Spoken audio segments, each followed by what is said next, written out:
এর জন্য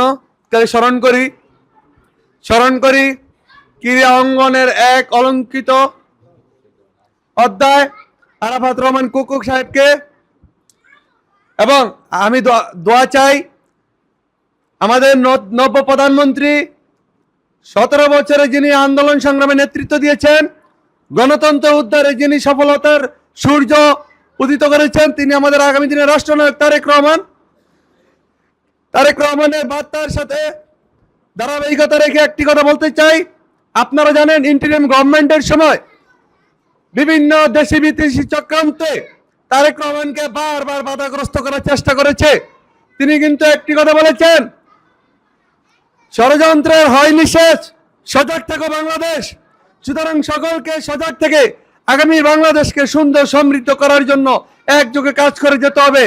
71-এর স্বৈরাচাররা আবারও কিন্তু মাথা ঝাড়া দিয়ে উঠেছে, বিভিন্ন সময় বিভিন্ন জায়গায় হামলা মামলা দিয়ে বিভিন্ন সময় বিভিন্ন জায়গায় বোমা বিস্ফোরিত করে হয়তোবা বাংলাদেশকে আবার অস্থিতিশীল করার চেষ্টা করবে। আমরা তা হতে দেব না। আগামী দিনের রাষ্ট্রনায়ক তারেক রহমানের নেতৃত্বে আমরা ঐক্যবদ্ধ থেকে সকল ষড়যন্ত্র রুখে দেব ইনশাআল্লাহ। এই আশায় প্রত্যাশা ব্যক্ত করে আমি আমার বক্তব্য শেষ করছি। আল্লাহ হাফেজ। বিশেষ দিনে প্রিয়জনকে দিন সাউন্ড এক্সের হেডফোন।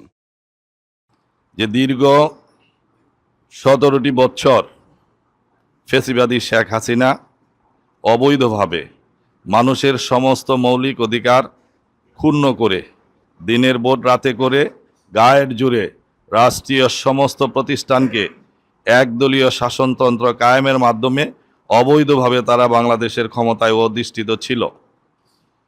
জুলাই বিপ্লবের পরে বাংলাদেশের যে পরিবর্তিত পরিবেশ, সেই পরিবেশে অন্তর্বর্তীকালীন সরকার বাংলাদেশে একটি সুষ্ঠু নিরপেক্ষ নির্বাচনের যে আয়োজন করেছিলেন, তারই ধারাবাহিকতায় 12 তারিখে একটি অবাধ, সুষ্ঠু এবং নিরপেক্ষ নির্বাচন হয়েছে।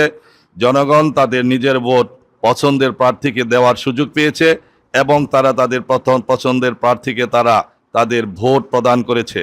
আপনারা দেখেছেন যে বিএনপি অতীতেও 3 বার জনগণের ভোটের দ্বারা মায়ের মমতা আমি বুঝি, মমতা আটা ময়দা সুজি,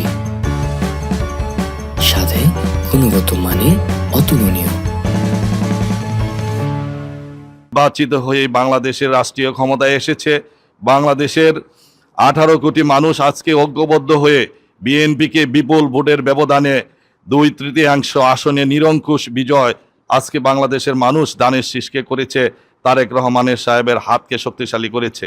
আপনারা দেখেছেন যে এই জুলুম, নির্যাতন, গুম খুম, আয়নাঘর, এত নির্যাতনের পরেও আজকে জাতীয়তাবাদী দল তারেক রহমান সাহেবের নেতৃত্বে কতটুকু উজ্জীবিত। আজকে যে বিজয় হয়েছে দানের শীষের, আমি উপস্থিত নেতৃবৃন্দ সহ স্বেচ্ছাসেবক দলের সমস্ত নেতৃবৃন্দদের উদ্দেশ্যে বলতে চাই, এই বিজয়কে যদি আমাদের সুনিশ্চিত করতে হয়, এই বিজয়কে যদি আমাদের ধরে রাখতে হয়, তাহলে আমাদেরকে ধৈর্য ধারণ করতে হবে। আমাদেরকে সবাইকে নিয়ে একসাথে পথ চলতে হবে। কোনো প্রকার প্রতিহিংসার রাজনীতি করা যাবে না। কে বিজয়ী হয়েছে, কে পরাজিত হয়েছে, এটা দেখার এখন আর কোনো সময় নাই। এই দেশকে এগিয়ে নিয়ে যেতে হবে। এই দেশকে যদি আমরা এগিয়ে নিতে যেতে চাই, আমাদের ভবিষ্যৎ প্রধানমন্ত্রী, যিনি খুব অল্প সময়ের মধ্যেই শপথের মাধ্যমে বাংলাদেশের প্রধানমন্ত্রী হবেন, আমাদের সাংগঠনিক অভিভাবক জনাব তারেক রহমান সাহেব, উনি কিন্তু এই বিজয়ের পরে উনি সুনির্দিষ্টভাবে উনি প্রেস ব্রিফিং করে বলে দিয়েছেন, কোনো আনন্দ উৎসব মিছিল কিছুই কিন্তু হবে না। আপনারা সবাই মসজিদে মসজিদে, মাদ্রাসায়, যেখানে যেখানে আমাদের মিলাদের ব্যবস্থা আছে সেখানে আপনারা মোনাজাত করবেন। আমাদের দেশনেত্রী বেগম খালেদা জিয়ার জন্য দোয়া করবেন। আমাদের শহীদ রাষ্ট্রপতি জিয়াউর রহমানের রুহের মাগফিরাত কামনায় দোয়া করবেন। সমস্ত জাতির জন্য আপনারা দোয়া করবেন। কোনো রকম উৎসব, কোনো রকম আনন্দ মিছিল, কোনো রকম উচ্ছৃঙ্খল আচরণ আপনারা করতে পারবেন না। এতেই প্রমাণ হয় যে আমাদের ভবিষ্যৎ রাষ্ট্রনায়ক জনাব তারেক রহমান কি চাচ্ছেন। উনি বাংলাদেশকে বিনির্মাণ করার জন্য, এই বাংলাদেশকে একটি শান্তিময় বাংলাদেশ প্রতিষ্ঠা করার